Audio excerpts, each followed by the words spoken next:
Live from Valenzuela City, your Tito Tony. Good morning, ladies. Welcome to our live streaming once again for English Aid. I am your Tito Tony saying, whatever the situations are, education must continue. Our topic today is parallel structures in English grammar. Our most essential learning competency is use parallel structures, while these are our specific objectives. First, use appropriate modifier in parallel construction. Second, use verbal, gerunds, participle, and infinitive phrases in parallel construction. Whew. It's been a long time, my friends, amigos. In English grammar, parallelism is the similarity of structure in a pair or series of related words, phrases, or even clauses. Parallelism uses similar words, phrases, or clauses to show that the ideas have the same level of importance. This structure improves the readability by giving a natural flow to a written work.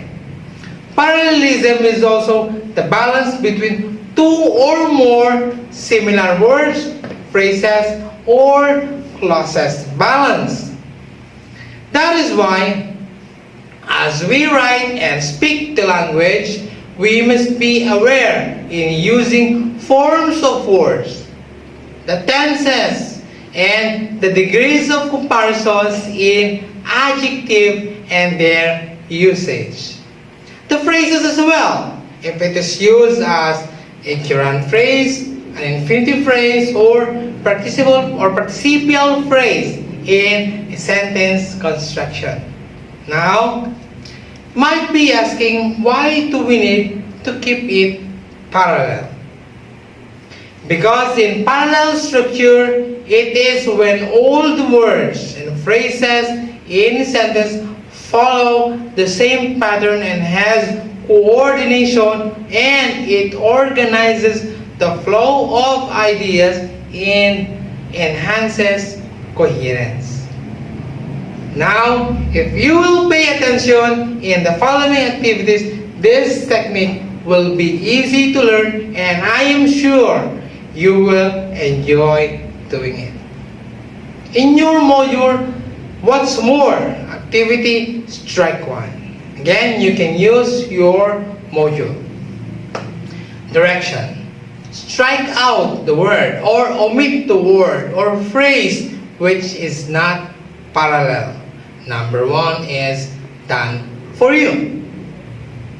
Okay? The word is to listen, to speak, together, to run. Okay? What is omitted in this example, number 1, is the word together. Why? Because the words or the phrase to listen, to speak, and to run in its form or just in its form is a 2-word. Okay? While the word together is just a 1 word. And its function is different with the word. Later on, I will explain further.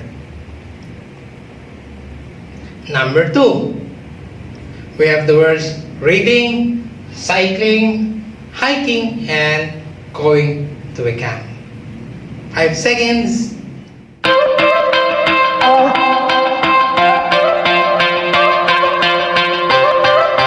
Okay, we will not make it difficult for you. Just take a look at its form.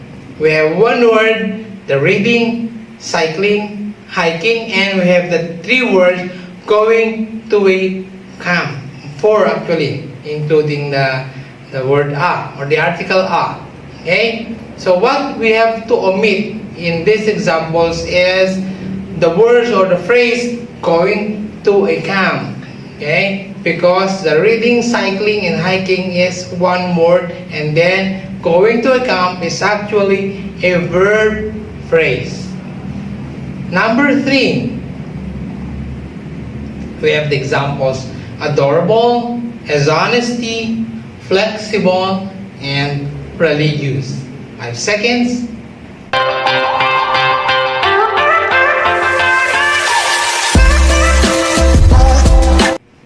Okay. The word that should be omitted or strike out is the words actually has honesty, because single word adjective is adorable, flexible, and religious. These words are actually adjective. Number 4, we have the verbs or the word drive, watch, ate, slept.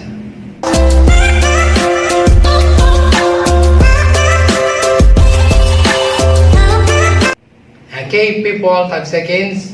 If you notice, all of these examples are single words and they are all functioning as a verb or action word. But we have to strike out the word drive. Why? Because they differ and they are not parallel in the tenses of verb. The words watch, ate, and slept are actually in the past tense, while the word drive is in its present or the base form of the verb.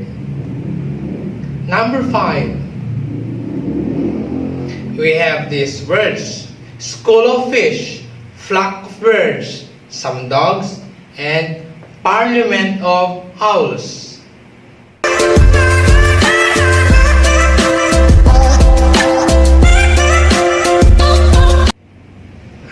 The answer or the words that should be omitted or struck out in these examples is some dogs. Why? Because school of fish, flock of birds, and parliament of owls are all functioning as a collective noun. Okay? And the word some dogs, actually, the dog is actually a noun but with a quantifier. Alright? So it differs because some dogs, the dog is the noun, but we have a quantifier. While on the other hand, the other examples, school of fish, flock of birds, parliament of owls, are all collective nouns. Okay, so we have the first 5 and the next 5 words. Entitled still on your module, we have it as assessment number 1. Label this one if it is parallel or not parallel. Write P if the sentence follow is parallel, and NP if it is not parallel. Still, you can refer from your modules. Number 1, the new manager familiarized himself with the crew, the work, and how the restaurant works. 5 seconds.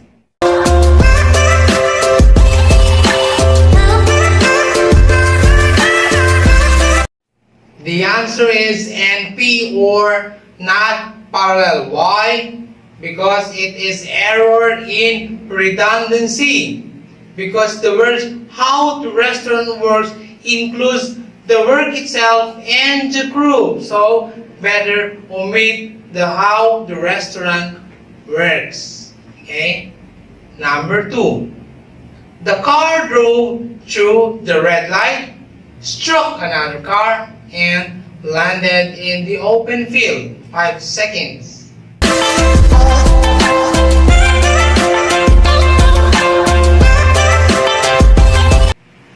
Alright, the answer is P, or it is parallel.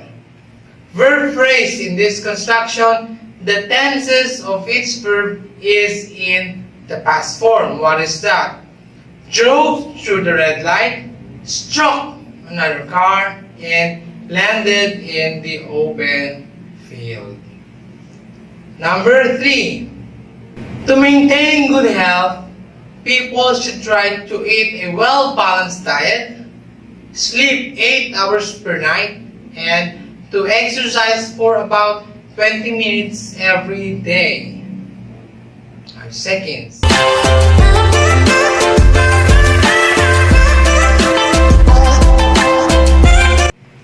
The answer is not parallel or NPY. In a series of infinitives, phrases should be constructed in a balanced form. And how is that? Take a look at this one. Try to eat a well-balanced diet, sleep 8 hours in a night, and to exercise. Take a look again. To eat, to exercise. How about sleep 8 hours a night? Okay, there's something wrong. Well, in phrases, it should be balanced once again. So we have to add the word to make it an infinitive phrase. Okay? It should be to maintain a good health, people should try to eat a well-balanced diet, to sleep 8 hours per night, and to exercise for about 20 minutes every day. Next, number 4. Paul wants to make sure that his presentation is made innovatively, efficiently, and influentially.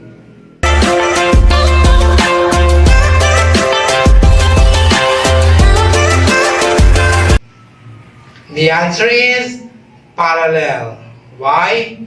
Because the words innovatively, efficiently, and influentially are all balanced. They are all functioning as an adverb. Okay. Number 5. The new grocery store offers fruits, vegetables, and some animal carcass. 5 seconds. I think this is easy.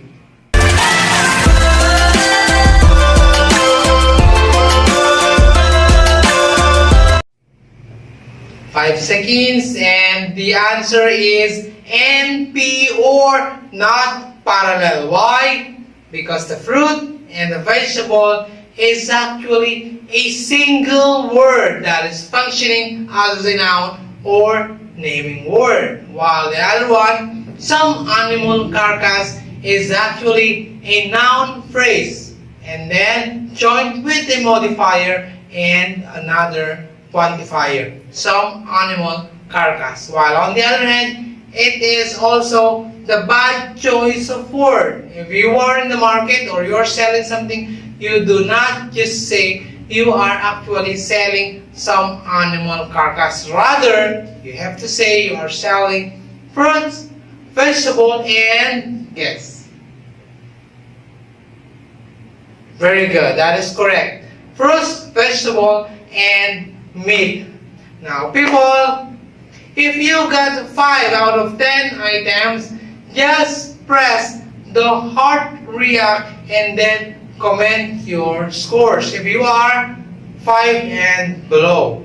But if you've got 5 and above, rather, and if you've got 4 and below, well, do not lose hope, because next week, after this one, we are going to study the continuation of this lesson. Okay? It is still part 2 of the parallel structure, and it will be discussed to us by Ma'am Sandra Pasha and her partner. Again, with the rules, so that will be better.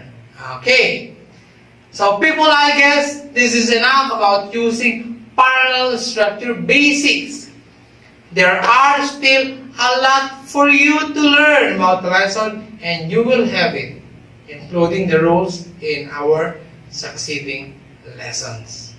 Last, for assessment entitled Box It Out, I will read the directions.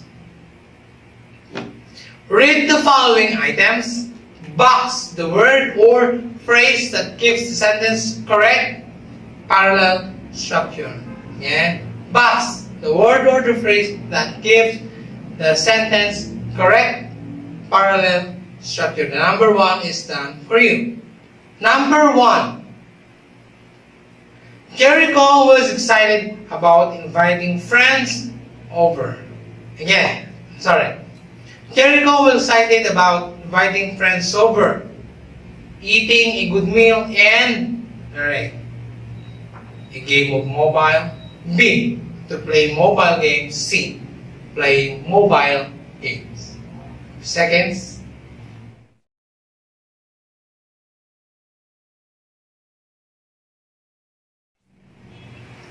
The answer is letter C, playing mobile games. Why? You have to make it parallel. The first one is inviting friends, eating good meal, and playing mobile games. What are those? Play with ing. They are actually gerund phrases. Okay? They are no longer functioning as verb, but they are functioning other than verb, but the form is still in the verb form. Again, let me reiterate, gerund phrases or gerund phrase. Number 2, Martha has always enjoyed reading the book more than A, I watched the movie version, letter B, watching the movie, letter C, to watch the movie. 5 seconds.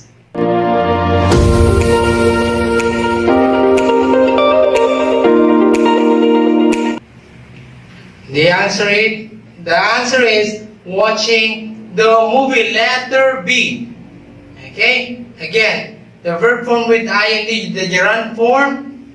Martha has always enjoyed reading the book more than watching the movie. Gerund phrases. Number 3. When the weather outside is cold and blank.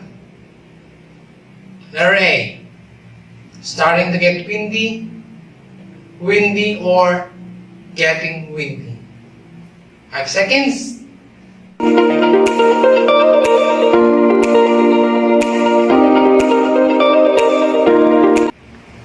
The answer is one word modifier, cold, and of course letter B, the answer is windy.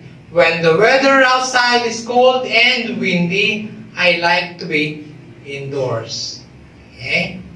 Number 4. Running, lifting, and blank are 3 of Ashley's favorite exercises. Okay? Ashley, 5 seconds.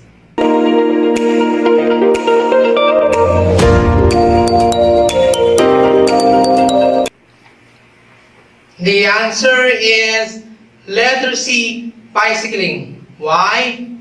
Take a look at the first word, running, lifting. Therefore, they should be parallel. Alright, so the answer is letter C, bicycling. These ones are in verb form, but functioning as nouns or subjects. Alright, so we have the running, lifting, and bicycling. One word, gerund. The base form of the verb is functioning once again as a subject or as a noun rather than verb. Number 5. Professor Martin supports the idea because first, blank, and second, it is unique. First, letter A, it is simplifying. B, simple. C, it is simple. 5 seconds.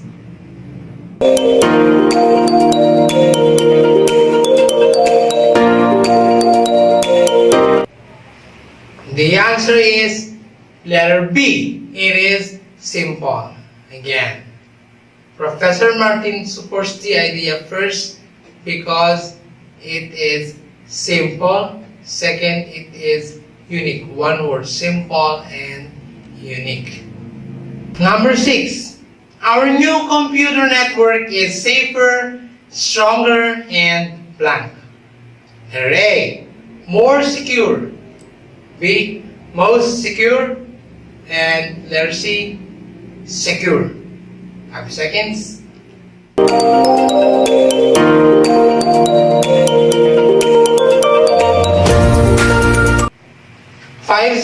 The answer is letter A, more secure. Why is that? Because these words, safer, and stronger is actually adjective. And in its degree form, it is in the comparative degree. Therefore, the words in the blank should be also in the form of comparative degree of adjective. Therefore, the answer is more secure, letter A. Not most secure and not even secure. Okay? Number 7. The new coach taught students how to deliver lines, how to show emotions, and blank. A. To talk with fans. Talking with fans.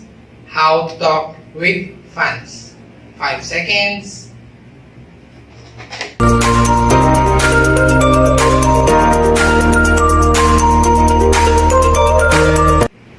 The answer is, it should be parallel with this one. Just listen and to it.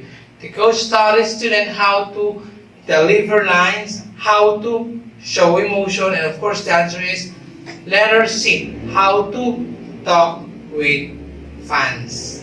Okay, alright, last number 8.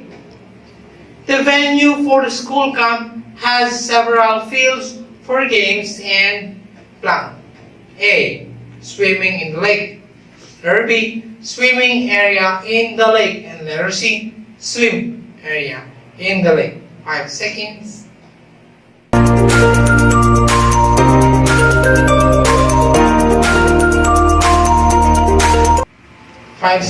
The answer is letter B.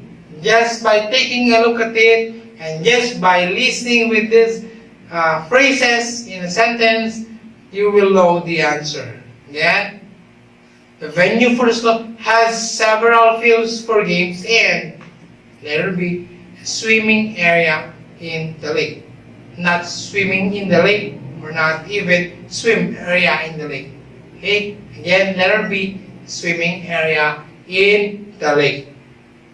Now, for today's Q&A or question and answer, my friends, my amigos, key in questions that you want your discussing or discussant teacher to clarify again.